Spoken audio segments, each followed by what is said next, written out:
Yes everyone, what is going on? Today's video is going to be a really good one. I'm going to take you through the 7 steps that you need to take to get a realistic aesthetic physique. And I'm not talking about the kind of physique where you will see professional videographers covering people in baby oil who are jacked up to the fucking tits on PEDs and have, say, like 15 years of training experience behind them. I am talking about a physique that is realistic for the average person. Now, despite being a coach, I am still the average person. I've never ever taken a steroid in my entire life. And the physique that I have achieved is literally just through hard graft, making sure I eat well and making sure I sleep well too.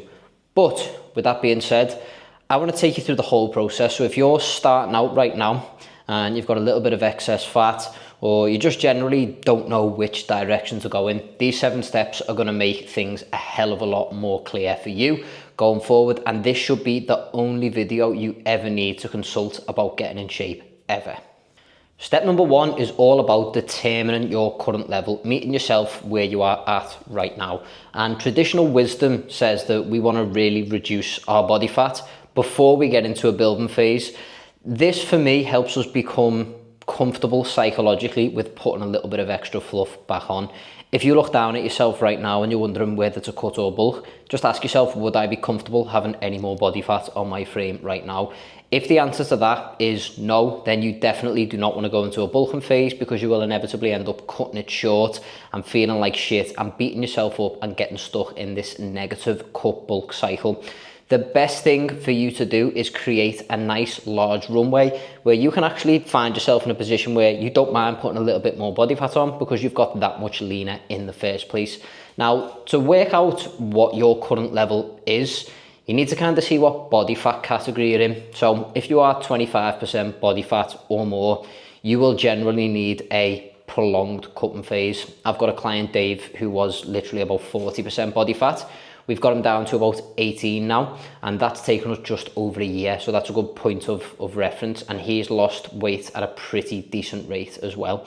If you're around about 20% body fat, you should be able to comfortably get some visible abs in around about 16 weeks with a semi-aggressive approach. And if you're around about 15, you know, you're probably only 8 to 12 weeks away from looking absolutely shredded. Now we want to kind of determine our approach. If you are a higher body fat individual, then that means that you can have a much more aggressive cutting phase. And by that, I mean around about 1.5 to 2% of a body weight drop per week, because we've got more fat mass to tap into, right? The body has a surplus of energy, and therefore we don't need as many calories to sustain ourselves. That's the beauty of having excess energy in there in the first place. If you are a lower body fat percentage, you might want to go a little bit slower, particularly if you're someone, say like me, you partake in any kind of sports, or you've got something really important coming up in work where you've got to be really switched on mentally. Going for an aggressive deficit isn't usually the best choice for you, okay? But again, this is all about thinking about where you're at right now and how fast you want to tackle the problem. Now, once we've assessed this, we can work out how many calories we actually need to consume per day. Now, to do that, I would use a TDEE calculator. That is your total daily energy expenditure. If you just Google that phrase, TDEE calculator, into Google, you'll find the first link there. Click it, you can put all your stats in, and it will give you a rough estimate of where about your maintenance calories are, your cutting calories, and your bulking calories as well. If we take me as an example, I am 70 kg.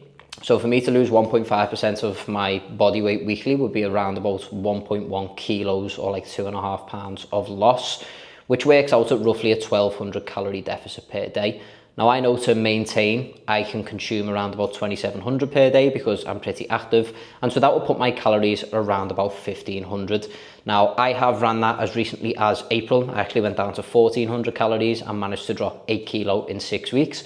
And it actually wasn't too difficult, but it all depends on your level of experience. If you are quite new to losing weight, I'll probably suggest a smaller deficit at first. And then as you become accustomed to it, you can start to ramp up your approach and become a little bit more aggressive. Number 2, and possibly the most important thing for you to do, is to figure out your training routine. If you have ever watched my videos, you know I'm a big fan of 3 times per week full body sessions, because they provide the perfect balance of recovery and intensity. And it also gives us a lot of wiggle room during the week to add in things like extra cardio as we get further down the cut and the body becomes a little bit more resistant to losing that weight. If I was you, I would be focusing on mainly machine, barbell and dumbbell work, because we essentially want to use lifts that are repeatable, predictable and stable. Okay, in other words, we can easily progressively overload them in small increments. That ensures that we are staying on top of building strength, but also the inclusion of machines means that we are minimizing fatigue, because we are targeting the fatigue to the muscle we actually want to work, as opposed to going really heavy on something like kettlebells, where you're going to use a lot of stabilizing muscles and you are going to contribute to central fatigue in the body, which makes it much less likely that you're going to feel motivated enough to go ahead and train for the rest of the week. Now, in terms of cardio, I like 2 30-minute cardio sessions per week. For me, at the minute, I'm playing badminton, I'm playing tennis, I'm doing Muay Thai, I'm doing boxing, and I'm just kind of interchanging through them. Essentially, the cardio that you enjoy the most is going to be the best, even if that means you are going and playing footy with your mates once a week or whatever that is, or if it's going for a run, that's absolutely fine as well.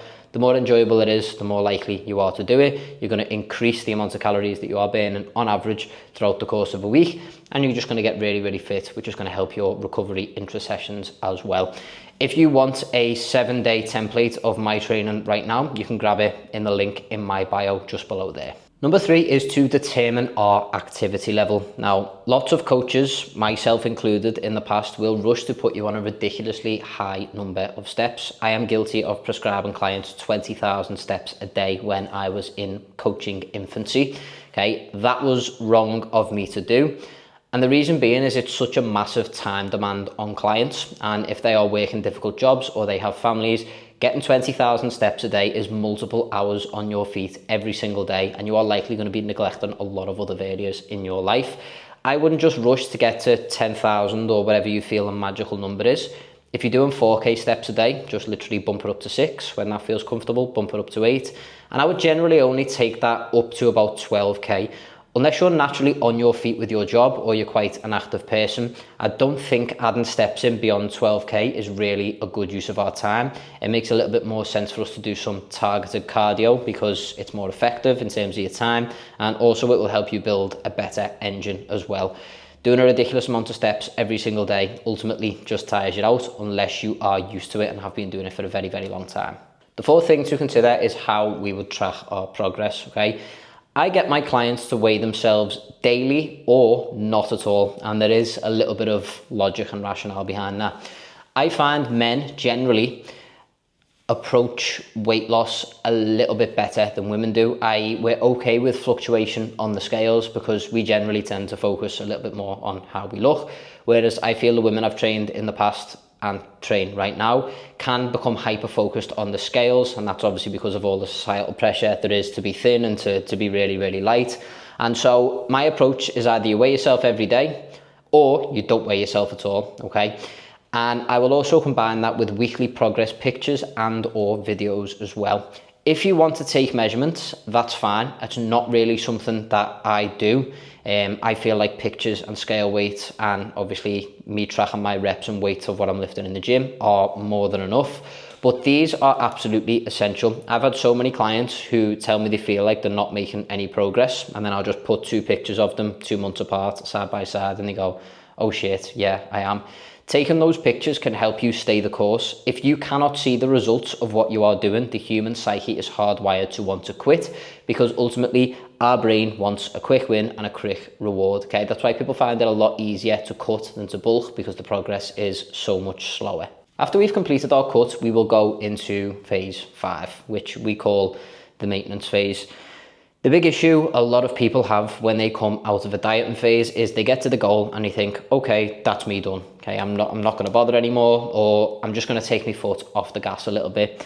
The reality is that the discipline that we instill within ourselves in the dieting phase should be carried through all of our phases. Otherwise, what's going to happen is a couple of months are going to pass and you're going to need to diet again because you've let yourself go. So what I do when my clients come to the end of the dieting phase, they're happy with how lean they are, is I will bump their calories right back up to maintenance, no matter how harsh a deficit they have been on. This is a really good strategy as opposed to reversing the whole way out of the hole. If I have a client on 1600 calories, I don't see the point in reversing them up by adding in 100 and then another 100 and then another 100, and it's taken me 5 weeks to get them back up to maintenance when I can just put them straight back there and they will maintain their weight. It's a massive mental relief to have those extra calories in, and it also means that we can focus a little bit more on our pre-workout nutrition as well, getting some extra carbs in, getting a little bit more energy and really starting to push PRs again in our maintenance phase. That's not to say we shouldn't be PRing through a cut. We should, if the conditions are right. We should still be progressively overloading unless you're on a very, very aggressive cut and you have a lot going on outside of the gym as well. Okay, but going straight back up to maintenance is a really, really good strategy, and we want to hang out there for a few weeks. Now, I'm not going to sit here and pretend that I know the science of why this works so well, but I do have a lot of anecdotes from my coaching experience. And generally what happens as we start to come back to maintenance is the client will still typically lose a little bit of weight, okay? Because my theory is that the body gets used to the energy coming back in and it starts reintroducing the little things that you may have stopped doing when you are cutting weight. Things like talking with your hands, that all slows down when you are in a cut. Things like jittering and kind of bouncing your knee up and down. All these little things contribute to that little bit more calorie burn, where as we start to bump up, we can actually push our maintenance levels that little bit higher because our body has become so used to operating with this lower amount of calories coming in. Once the body is used to those extra calories, we can then enter phase 6, which is the gaining phase. For the gaining phase, I would always hazard on the slower side, unless you are a hard gainer, right? The reason being is when we come out of a cut, we often feel very, very small in our t-shirts and we rush to try and get that size and that fullness back. So naturally we start having these little lapses in our concentration, or we start taking liberties with how many calories, or I can just go over 200 here, I can go over 300 that day, I can have an extra few drinks on the weekend. And before we know it, we're fat again, okay? That's not the position we want to be in. My guideline is around 0.5 to 1.5% of our body weight gaining per month, okay? So you'll notice with the cut, we can lose up to like 1.5 to 2% a week. With the bulk, it's like 4 times slower than that. The reason being is building size is a very, very slow process. It is slower than grass growing, okay? And there's only so much muscle our bodies can synthesize in a year. So therefore it doesn't make sense to have a massive surplus of calories, because a large proportion of that is just going to be allocated towards fat gain, which is just going to make your bulking journey so much more difficult. So what we would do here is, as we come on to maintenance, we would add say 100, 150 calories per week. And we keep track of our weight, okay? We look at what the average trend is. If we start seeing that body weight gain of 0.5 to 1% per month, then that's perfect. For me, I'm 70 kg. I like to gain around about 1 kilo a month. That for me, I feel like I'm putting roughly like 70, 80% muscle on and 20% fat. It's a much, much slower process. I would recommend at least committing a year to this. My strategy right now, and I'm going to fill in the blanks with you in the next phase, is literally just a continuous growth phase for possibly the next 4 to 5 years. I'm going to punctuate it with what we're going to talk about in stage 7, which are mini cuts. As I spoke about earlier, I ran a 6-week mini cut at the end of April and got myself down from 80 kilo to 72 kilo in 6 weeks. I dropped 8 kg and I continued to put up numbers. That's because everything was executed really well. My nutrition was spot on, I wasn't drinking, and I was also getting enough sleep and making sure that my training program was spot on. I wasn't overtraining, I was just getting the right amount of stimulus to make sure that I could progress week on week. But a mini cut is a really helpful tool when we are bulking for a number of reasons. When we bulk, as I spoke about before, generally our concentration will lapse from time to time, and the mini cut is a really good way of just instilling those good habits and discipline that we actually had from the cut originally that got us there, but just starting to inject them back into our lives and giving us a little bit of a reminder of how good it makes us feel to be disciplined. A good rule of thumb for your mini cuts is you will have 1 week of a mini cut per month of gaining. That doesn't mean that you are going to do a month of gaining and then a week cut, a month of gaining. It means we're going to commit like 3, 4, 5, 6 months to gaining, and then depending on how many months we've done, we will then commit 3, 4, 5, 6 weeks to a mini cut. It's just a good way of keeping the body fat levels in check and never allowing ourselves to get too out of shape to the point where we need a 16-week cut to feel shredded. I like being in the kind of shape where I'm only ever around about 8 weeks away from being holiday ready. I think it's just a good standard to aim for. I don't feel like we need to let ourselves go ridiculously throughout the rest of the year because it's winter or because you're not going on holiday. It just makes the job that little bit harder as we go on into the summer months and things like that. If you follow those 7 steps to a T, you will be able to build a really decent aesthetic physique. Now, I'm not going to lie to you, this is probably not going to happen in a year, right? You might make extremely good progress in a year, but the reality of that is either it's your first year of training, so you're just getting all the beginner gains, or you lose a significant amount of fat, which makes you appear to be larger and a lot more chiseled. For me, the physique I've got right now, most people probably won't really find it that impressive. And I have been training for 10 years. Now, a large proportion of that time was not actually spent with the goal of trying to build muscle. It was the goal of trying to get strong and training kettlebells and running marathons and doing things like that. So I have a lot of experience weight training, but in reality, I've only ever really spent about, I would say, 18 months of pure commitment to building size. So the rest of it has just been done at a very, very slow rate, but I've made more progress over the last year following this kind of template than I've made in like the previous 8 to 9 years. So honestly, if you follow that to a T, you will do really, really well.